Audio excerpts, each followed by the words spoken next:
গোসল পরাইলেন, গোসল দিলেন, কাপড় পরাইলেন। কালো কাঠুরিয়ারে কবরে শুয়াইতে গেছে, জানাজার শেষ, কবরে শুয়াইবে, কে কবরে নামবে, ঠেলাহালি শুরু হয়ে যায়। আল্লাহর ওলি নিজ হাতে কবরে নেমে গেলেন, কাঠুরিয়ার লাশটা মাথাটা ধইরা ধইরা কবরে শুয়াইলেন। আর ভাবতেছে, আল্লাহ, এই কালো কাঠুরিয়া একজন কাঠুরিয়া, আমি একজন ইমাম গাজ্জালি। কত আল্লাহর ওলি আপনি আমারে বানাইলেন, কত ইলম দিলেন। আল্লাহ, এই কাঠুরিয়ার ভিতরে কি আমল আর আমার ভিতরে কি আমল, যে কালো কাঠুরিয়ার ভিতরে এত সুন্দর আমল থাকার কারণে আল্লাহ আপনি জানাজারের দেওয়ার জন্য নির্ধারণ একজন ব্যক্তি লিস্ট করে দিলেন। আল্লাহর ওলির মনে একটাই চিন্তা, একটাই চিন্তা। এবার যখন কবরে শুয়াইছে, আর কাঁচা বাঁশের ঢাউরগুলো, টুকরাগুলো, খণ্ডগুলো একের পর এক রাখতেছে। মাথার যখন দুইটা টুকরা দিতে বাকি, এবার আল্লাহর ওলি মাথার বানটা খুইলা দিয়া দিয়া এবার আব্দুল্লাহ, আল্লাহর বান্দারে, আল্লাহর গোলাম রে, কালো কাঠুরিয়ার মুখটা খুইলা দিয়ে দেখে কালো কুসৃত ব্যক্তিটার চেহারায় যেন আল্লাহর যেন নূর জ্বলতাছে। মাথার বানটা খুইলা দিয়া আল্লাহর ওলি উপরে উঠছে। এবার একটা কাচের বাঁশে, কাচের টুকরা, গাছের টুকরা, কাঁচা বাঁশের ঢাউর যখন মাথার কাছে দিছে, আর একটা দিবে, ইতিমধ্যে দেখতেছে আল্লাহর ওলি এবার কালো কাঠুরিয়ার মাথা হইতে পা পর্যন্ত, পা হইতে মাথা পর্যন্ত যেন গাছের তরু তাজা ফুলের পুরা কবরটা ভরপুর হয়ে গেছে। আল্লাহর ওলি জিজ্ঞাসা করল, ইতিমধ্যে সবার দিকে চায়া চায়া দেখে সমস্ত মুসল্লিগুলো ডাক দিয়া টান দেয়, নাকের ভিতরে সবার যেন কি জানে গ্র্যান বাসনা বাইর হয়। আল্লাহর ওলি বলছে, তোমরা কি কোনো গ্র্যান পাওনি? ভাই হুজুর, আমরা বুঝলাম না। এই কবরে যতক্ষণ পর্যন্ত কাঁচা বাঁশের টুকরা পড়ল, শেষ টুকরাগুলো পড়তে দেরি, আর কবর থেকে এত সুন্দর বাসনা আসার শুরু হয়েছে।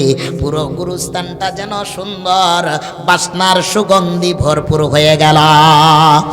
আল্লাহর ওলির বুঝতে দেরি নাই, মাটির কাজ শেষ করলেন, আখেরি দোয়া কইরা চইলা গেলেন। আল্লাহর ওলি কালো কাঠুরিয়া আব্দুর রহমানের বাড়ির দিকে গেলেন। পর্দার আড়াল থেকে বলে, ও আব্দুর রহমান, কালো কাঠুরিয়ার বউ, তুমি কোথায় আছো? বলতেছে, হুজুর বলেন। কয়, কালো কাঠুরিয়ার আব্দুর রহমানের কি এমন জিন্দেগি ভর আমল ছিল, যে আমলের কারণে কালো কাঠুরিয়া আব্দুর রহমানের কবরটা এত সুগন্ধ আর বাসনা ভরপুর হয়ে গেল।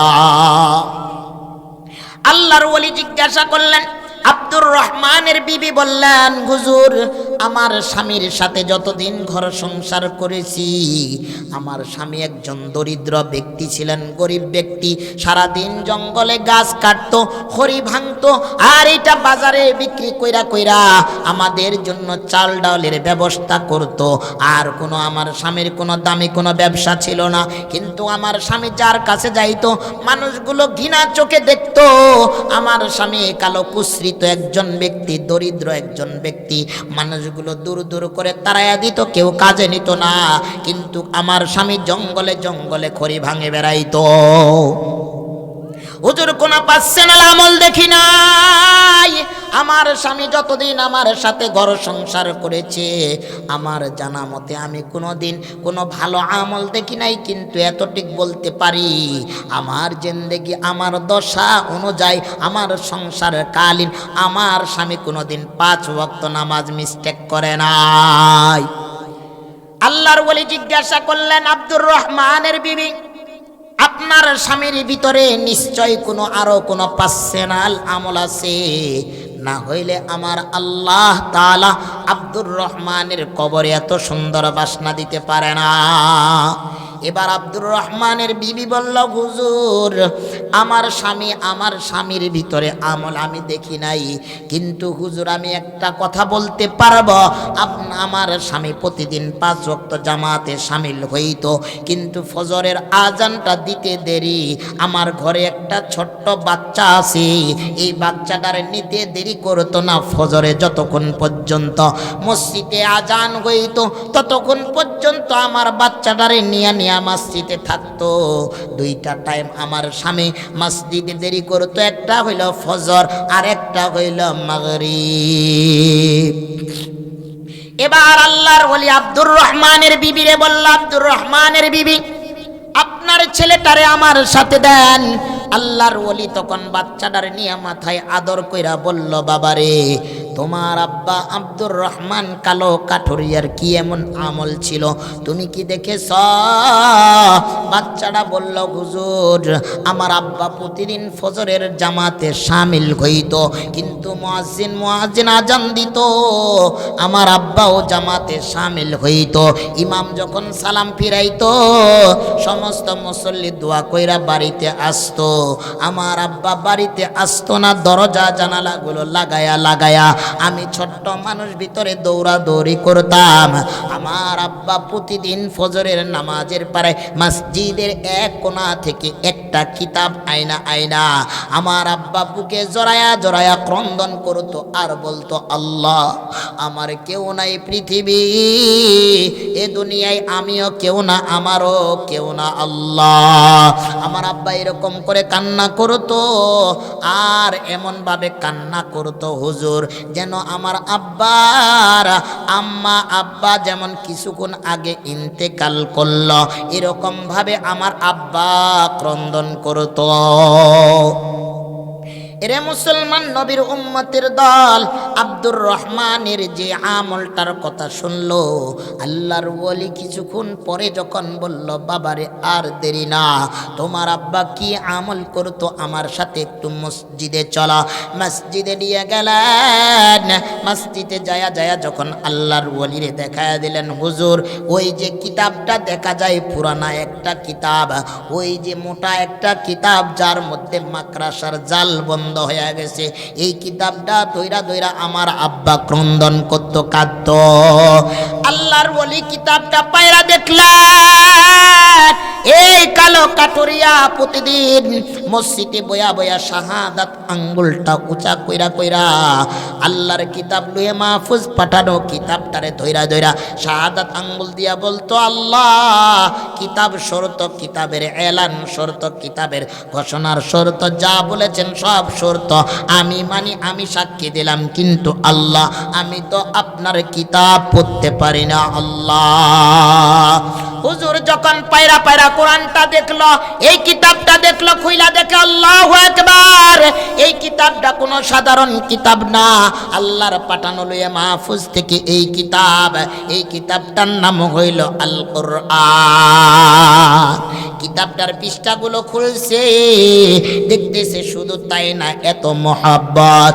আল্লাহর ওলি কিতাবটা খুইলা দেখে কালো কাঠুরিয়া আব্দুর রহমান এই কিতাবটার পরে যখন হাত লাগাইছে, হাত লাগায়া আল্লাহর বান্দা যখন হাতের আঙ্গুল শাহাদাত আঙ্গুলটা ঘুরাইছে, প্রতিটা লাইনে পৃষ্ঠায় আব্দুর রহমান কালো কাঠুরিয়ার আঙ্গুলের দাগগুলো যেন কোরআনে ভাষ্যমান।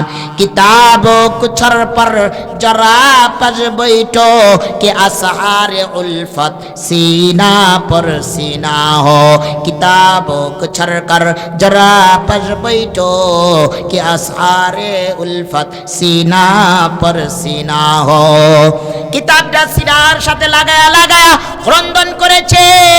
পানির পৃষ্ঠাগুলো, কোরআনের পৃষ্ঠাগুলোর উপরে এত সুন্দর কালো কাঠুরিয়া আব্দুর রহমানের চোখের পানিগুলো যেন কোরআনে কারিমের ভিতরে আল্লাহ তাআলা ভাষ্যমান রেখেছে। আল্লাহর বলে বুঝতে দেরি নাই যে আল্লাহর বান্দা কালো কাঠুরিয়া, ব্যক্তিটা কালো হতে পারে, কুসৃত হতে পারে, কিন্তু তার মহব্বত আর তার ভালোবাসা, তার হৃদয়ের কালেকশন ছিল আল্লাহর কোরআনের সাথে, আল্লাহর ঘরের মসজিদের সাথে, তাছাড়া আর কোনো জিন্দেগি ভরা আমল নাই। এরা মুসলমান একজন কালো কাঠুরিয়া জিনাকে সবাই ঘৃণা করত, কিন্তু তিনি আল্লাহর কোরআন ধরেছে, আল্লাহর কিতাব ধরেছে, মসজিদ ঘরটারে ভালোবাসছে। এই কিতাবটার উপরে মহব্বত কইরা যদি একজন কালো কাটুরিয়া, একজন যদি কালো কুসৃত মানুষ দুনিয়ার বুকে জান্নাতের বাসনা সুগন্ধ পায়, তাহলে আপনি আর আমি তো আখেরি জামানার নবীর উম্মত। নিশ্চয় আল্লাহ তাআলা এই কোরআনের খাতিরে, কোরআনের খেদমতের কারণে আল্লাহ অবশ্যই অবশ্যই আপনারে আমারে জান্নাত দিবে ইনশাআল্লাহ। এরকম আশা করা যায় মুসলমান। এরে মুসলমান, এই কালো কাটুরিয়াটার দিকে তাকায়া তাকায়া কোন আল্লাহর বান্দা, কোন আল্লাহর গোলাম, কোন আল্লাহর বান্দা মুসলমান কালো কাটুরিয়ার দিকে তাকায়া, এই মুসলমান কোন আল্লাহর গোলাম, আল্লাহর বান্দা, কোন আল্লাহর বান্দা আছে হুজুর বেশি না আমি 3টা মানুষ দেখতে চাই এই মসজিদ ঘরটার জন্য, যে মসজিদে আল্লাহর কিতাবটা পাওয়া যায়, যেই মসজিদ ঘরে আল্লাহরে পাওয়া যায়, এই মসজিদ ঘরটার জন্য 3টা ব্যক্তি 10টা করে 1000 টাকা আমি ব্যক্তি দেখতে চাই। এই কালো কাটুরিয়ার জিন্দেগির দিকে তাকায়া আল্লাহর ঘরের মসজিদের জন্য কোন আল্লাহর গোলাম বান্দা আছে হুজুর আমি 10টা 1000 টাকা আল্লাহর মসজিদটার জন্য দিয়ে গেলাম। আব্দুর রহমান যদি এই মসজিদের জন্য জীবন দিতে পারে আমিও দিব 10টা 1000 টাকা। কোন আল্লাহর বান্দা? 3টা ব্যক্তি। এই 3টা ব্যক্তি কেন চাইছি মুসলমান? এই 3 ব্যক্তির ইতিহাস আছে। আল্লাহ পাক রব্বে কারীম, আল্লাহর নবী যখন মক্কায় গেছিলেন দুটা মানুষের জন্য দাওয়াত দিয়েছিলেন। আল্লাহ আপনি 2টা ব্যক্তিকে ইসলামের তল দেশে ইসলামের খাদেম বানায়া দেন। এরে মুসলমান নবীর উম্মত, আমি 3টা ব্যক্তি